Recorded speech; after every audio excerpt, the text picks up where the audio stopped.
In this question, we're asked to find out if the maths and English scores given in this what's called a contingency table, to find out if the maths and English scores are independent. In other words,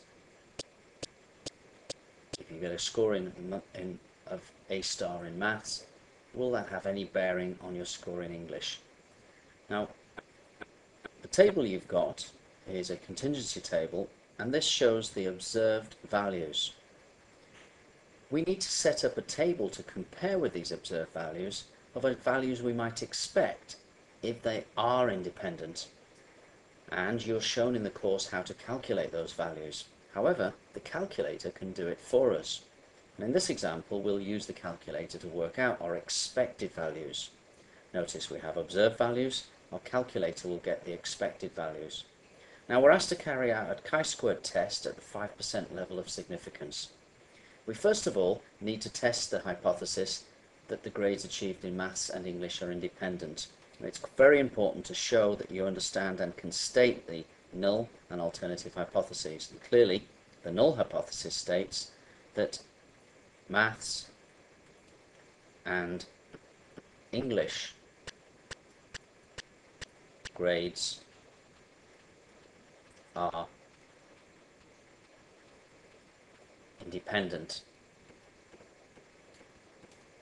And so the alternative hypothesis, which will be H1, states that the maths and English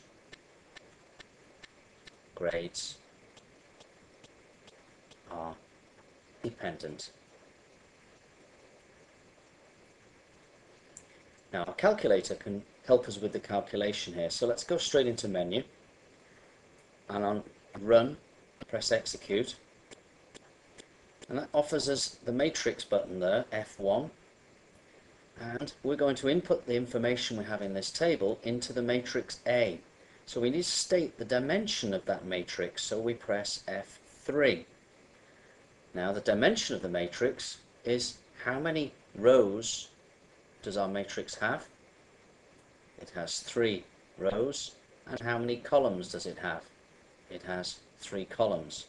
So we input that information, a 3 by 3 matrix, press execute again, and we can then input the data.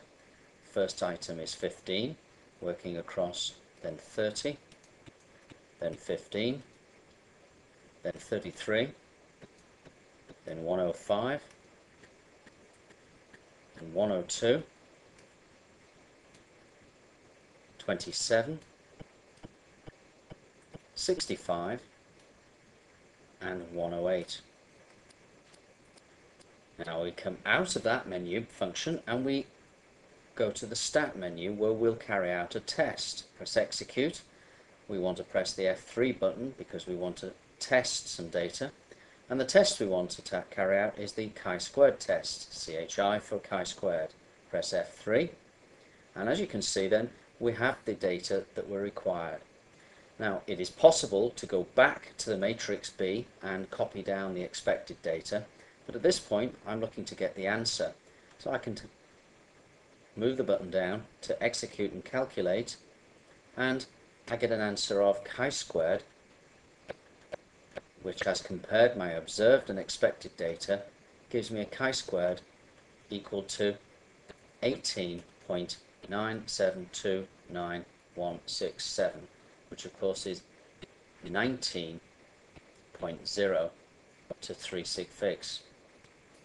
Now you need to decide, is that score significant? It certainly seems the case. If it's a very large score, then it means the difference between the observed and the expected data is quite large as well. But we have a threshold above which we reject H0, and to look that up from tables we need to know the degrees of freedom for a 5% level of significance. So it's chi-squared 5%. That means the tail is 5%, so that means the bulk of the distribution is 95%. And the degrees of freedom, well, that's calculated by taking the rows and subtracting 1 and multiplying it by the columns and subtracting 1 from that. And so that will be row minus 1 is 2, column minus 1 is 2, so our degrees of freedom is 4. And if you look that up in the tables, the 5% tail will require you to look up 0.95. The degrees of freedom is 4, and from the tables you see the figure is, the critical value is 9.488. So the critical value is 9.488. Therefore, our value is significant.